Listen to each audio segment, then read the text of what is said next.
everyone, and welcome to the Timberwolf Update. I'm Logan Drain. And I'm Juliana Garcia.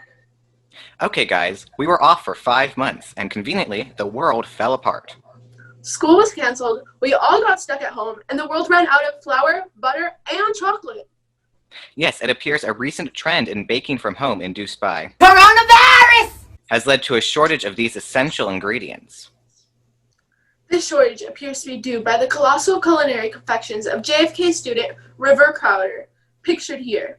When asked whether she was responsible for the shortage, she bragged, and I quote, "I did. They were so huge. They were bigger than my hand." End quote.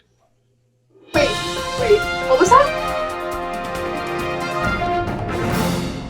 That's just in. Breaking news. JFK teacher Miss Van B is also responsible for the nationwide flour famine.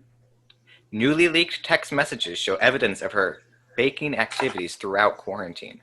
Principal Patria Gonzalez has called a press conference. Here she is now. As principal, it is my responsibility and duty to investigate and hold responsible any JFK staff member that may be responsible for the flour shortage. Therefore, I will be calling a grand jury to investigate the suspected illicit activities of Amanda Van Brookhausen. I want to make myself clear. No one teacher or student is above the flour law.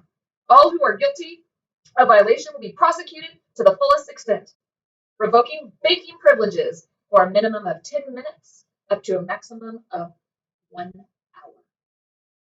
That's all we have for tonight.